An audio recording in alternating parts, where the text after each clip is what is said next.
Going on, everybody? Family and friends. We're blessed again to be back for another one. I'm your host, TJ the Conservative Hustler. And I hope everybody enjoying their beautiful Monday, baby. Hope you got your good sleep in. Now let's see what the hell going on.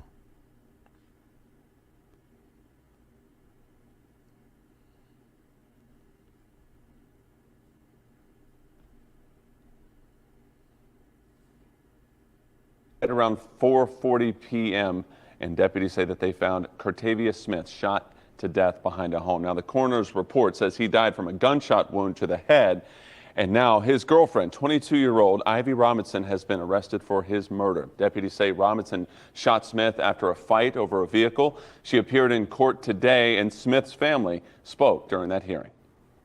I do not want her to get a bond at all. Thank you. Anything further? No. And the judge did deny Robinson's bond today. She's now facing several charges, including murder.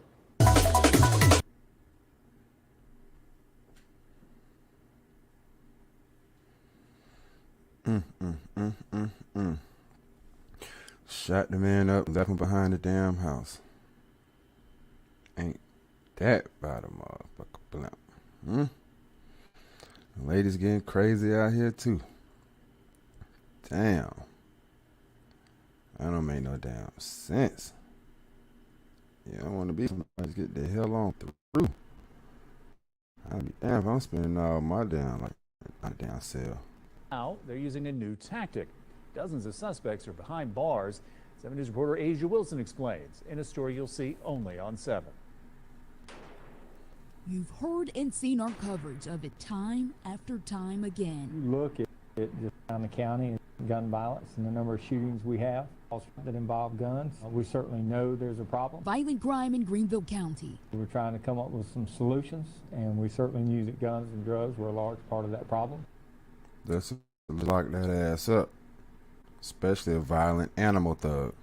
As well as identifying gang members. About a month ago, the sheriff's office started the Uniform Patrol Violent Crime Initiative, a crackdown that led to 90 arrests. Some were gang members. I mean, the ages certainly varied. We had 11 firearms that we seized during this time. 52 active warrants were served. We issued 111 citations, and those may have varied from open container to disorderly conduct to any traffic violations. And drugs off the street. 1,290 grams of marijuana, nearly 146 grams of methamphetamine, and over 40 grams of crack cocaine. And where did this crackdown happen? Most of it's public places. Places that the sheriff says have been problematic in the past. White Horse Road, for instance, where you would have several bars and nightclubs that we get a large volume of calls for service bars. So that's kind of what led to us focusing on those roadways, those parking lots, some of those clubs and those things where we've had shootings occur. Sheriff Hobart Lewis says while they have seen a huge decline in the most violent crimes over the last couple of years, but we don't want to let that go back up. We want to stay focused on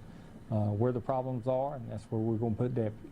This task force is being proactive. Now that COVID's over, we're working with the judicial services to put people in jail and keep them in jail. We're going to do everything we can to keep criminals in jail where they belong and off the streets and keep people safe. That's our Good. That's the type of talk I like to hear. Just make later that night. mission. While sending a very clear message. Gang activity is not the answer. It is not a safe haven. It is not going to provide you meals. It's not going to provide you a place to stay. That is not your family. That's only short term. What that will do is land you in jail. In Greenville County. Well, that's how they're going to have to learn, because they don't want your stupid program. They want to ride on the op with the gang and do what they do. They don't want your stupid programs, okay? This shit is crazy. Stop blaming shit on COVID. What the hell? COVID? The hell COVID got to do with any damn thing? That's done. What's going on, everybody, man? You enjoying your damn extra hour of sleep? I was wondering what the hell was going on. It's like we've been good. A Greenwood County man will spend the rest of his life behind bars.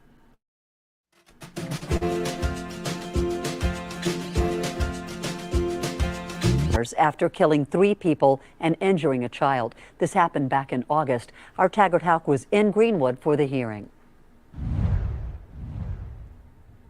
36-year-old Jeffrey Powell pleaded guilty to 3 counts of murder, 1 count of attempted murder. He was sentenced to life without parole. The family's still wondering why Powell did what he did. Pleading guilty to 3 counts. Because he's an animal, and wild animal thugs need to be in one place, a cage locked down forever. Murder. Jeffrey Powell appeared in court 7 months after he shot and killed Randy Perkins, Megan Dinkins, and Megan's 11-year-old daughter, Shay, in this home off Hetty Road. Powell and Megan Dinkins were cousins. He also shot and injured Megan's 8-year-old son, Isaiah, before taking an Uber to GSP and flying down to Jacksonville, Florida, where he was later arrested. The question of why, Judge? So I guess white privilege has something to do with this. I guess the white privilege, you know, what happened to their white privilege? It ain't saved them. Yep, fucking crazy. I can only imagine, but from what we could ascertain on it, the best reason we can get as to why. Because he was evil. Evil has no color, assholes. This is what I'm trying to explain to every other asshole. Evil has no color. It's evil. If it's in your heart, it's in your heart, period. He believed he was about to get removed from the house. Don't you dare cry. And look how them sheriffs looking at his ass. Don't you dare cry. The solicitor's office said Powell was staying at the home on and off. He let him live in his house. He fed him. I don't understand. Randy Perkins' sister addressed Powell in court and read a message from Randy's daughter. And our lives will never be the same. You just don't lose someone once. I've lost him over and over, sometimes many times a day. Jeffrey, I don't know why you did this. Randy was a God-fearing man, and so because of who I am, I forgive you. Powell. I don't. Turning to address the family. I'm so sorry. The solicitor said they were initially seeking the death penalty but decided not to because they did not want to put the child who survived this through hearings during the course of the next several years. In Greenwood, Taggart Houck. Okay. So I don't want to hear you just, oh, you always showing black folks are getting on. No. Evil has no color. I call out evil on this channel, okay? Evil has no color. And, you know, I'm sick of this shit. Get y'all ass locked up. It's very simple. You don't do crime. If you can't do the time, ladies and gentlemen, that's simple mathematics. Every mental illness, COVID has in the house, out the house, and you know that make them do something violent. Will remain radioactive for years to come. Well, thank goodness it's time for the good news of the week. And boy, do we need it. Well, this safe driver saved money with the Snapshot app from Progressive. How do you feel? Good. He's better than good. He got rewarded for driving safe and driving less. Sorry, Barb, just to confirm, this is the feel-good news of the week? This is what we found. Yay, Snapshot. New tonight in Roxborough, the family of a man who was beaten to death is speaking with us here at Eyewitness News. 52-year-old Lawrence Johnson was found dead on Wednesday. His body found on the sidewalk in the area of Holly Street. Police arresting 2 people suspected of his murder. But who? What 2 people?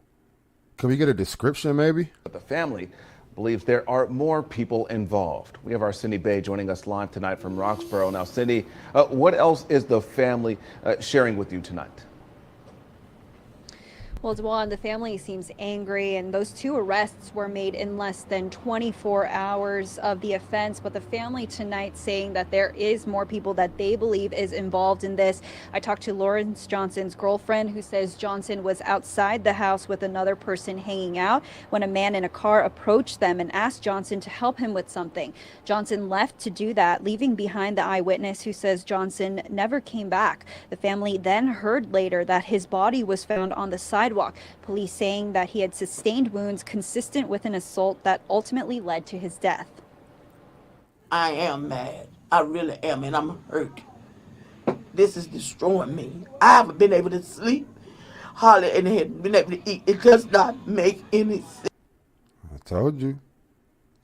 See that pain y'all cause? See that pain the animal cause? You gonna take somebody?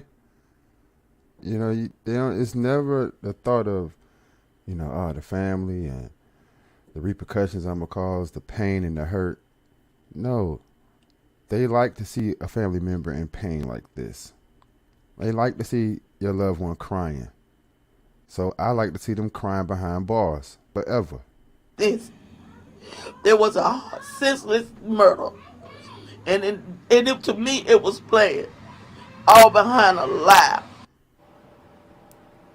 The family also says that he didn't die over a card game, saying that he doesn't play cards. And while it's painful to wait during the investigation, they're hoping that there will be more arrests. Reporting in Roxborough, Cindy Bay, ABC 11 Eyewitness News. Juan. Fucking card game. You see what I'm saying? You get it now? You get when we say, let's talk about the real problems in the community?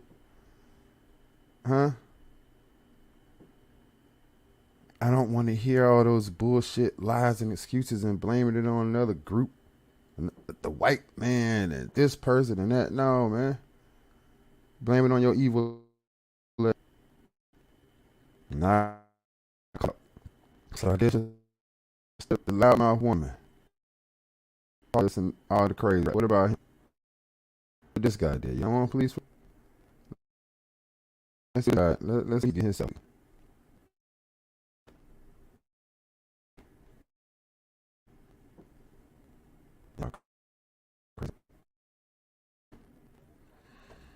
Don't buy a metal roof until you check your zip code. We're looking to install a girlfriend with a syringe is being held on $50,000 bail.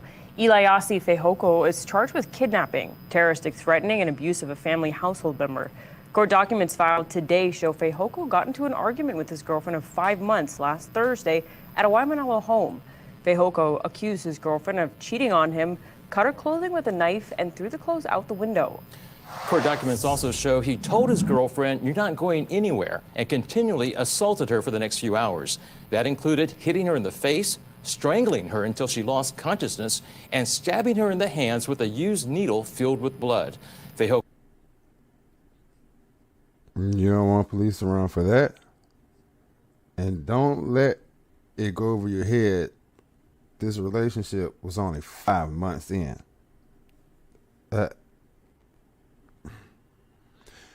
Y'all crazy as hell. Fehoko is also accused of threatening his girlfriend by saying she was not allowed to leave the house until her injuries had healed. The woman was able to escape with the help of Fehoko's brother. Fehoko is scheduled to be back in court on. Don't buy a metal roof until you check your. His brother had to come help, okay? His brother had to come help rescue the girl from getting beat on, held hostage for hours. I'm the Uncle Tom Coon sellout for calling that out. Y'all crazy as hell. I mean, you just can't make this shit up. You just can't make it up. You just can't make it up. Taggart, thank you. Spartanburg. Oh, the ad got me. Little moments inspire big dreams. but his life twists. Families begging for answers. Their loved one has been missing for more than a week. His girlfriend is now facing charges in connection with his disappearance. Our Kylie Jones talked to his family. Kylie, what are they saying? Well, Carol, investigators filed an arrest warrant just days after Devontae Griffin was reported missing. That arrest warrant was for his girlfriend, they say, on obstruction of justice. Devontae's family says the two have a history that they say makes them fear for his safety. The search for a missing Spartanburg man enters week 2. When he didn't pick up the phone for me Tuesday morning, I knew something was wrong.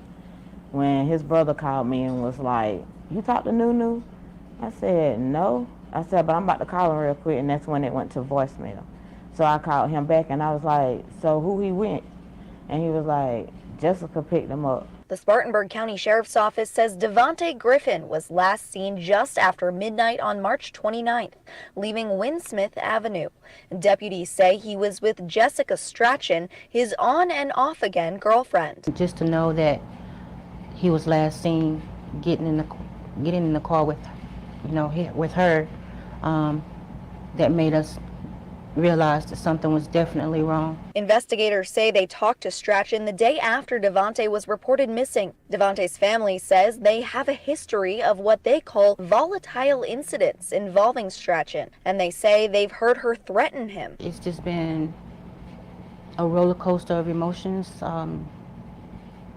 Toxic relationship. Deputies say they learned Strachan had given them misleading information and asked her to come in for a second interview. Investigators say they searched her home the same day. The sheriff's office says Strachan was... Uh-oh. That little thing look crazy. You look cute. But you look a little crazy. Where boy at, girl? then arrested in Miami, Florida on a charge. Oh, hell no. Then she gonna leave from Florence and blast down to Miami? Oh, you need to start doing some talking now. For obstruction of justice. But we just want her to start talking so we can bring him home. He loved the wrong girl. Devontae's family is begging anyone with information to come forward. If you know anything about Devontae's disappearance, you're asked to contact the Spartanburg County Sheriff's Office. You see what I'm saying? See what I'm saying? Evil. Male, female, black, white, it don't make a difference. We call it out here. You know what I'm saying? And all this down. Oh, the systemic ills of racism spending 1,000 years ago. Cut that shit out. You doing right? Yes or no? Are you doing wrong?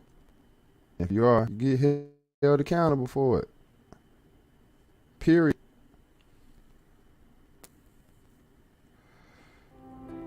We are your neighbors. We share a pew. Me defended the damn post. Ain't Our that children a bitch? play together.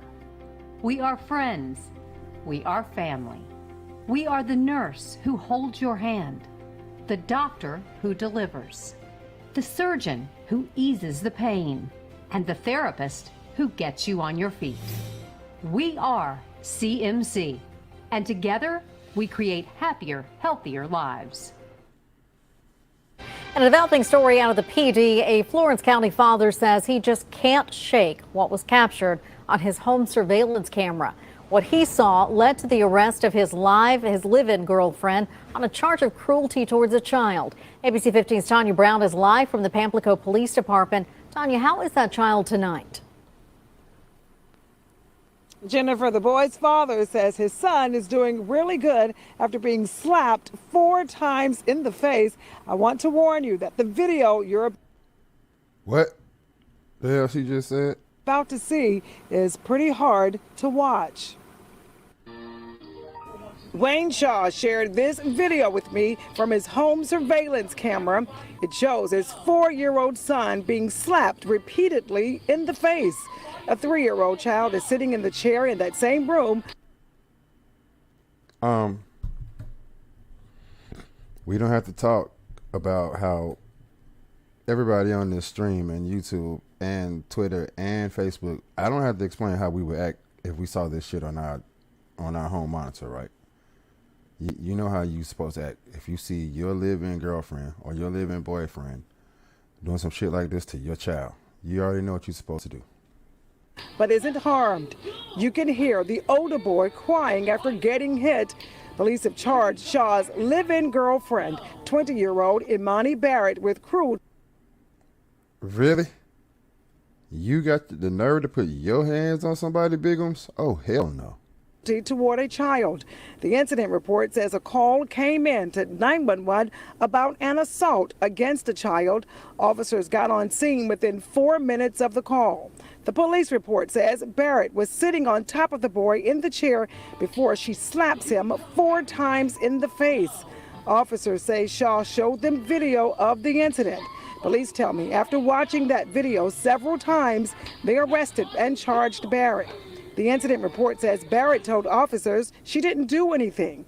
Shaw told me in a statement, quote, "I immediately started shaking and crying and hit the record button on the camera, and I bolted for the door, called the cops, and they arrived before I did. I showed them the video, and they made the arrest on the spot." Shaw tells me he's still in shock. The cops better have got there before I did. He says, quote, "Overall, this is a very traumatic experience, and it's hard to even watch that video. It kills me inside every time to hear him crying while being screamed at and hit in the face. I put the video on social media to show that these kinds of things really do happen. I just never thought it happened to me and my children." Barrett Hey, old school kind of, all right now. has been released from jail on bond. She is scheduled to appear in court later this month on the charge. Live in Pamplico, Tanya Brown, ABC 15 News.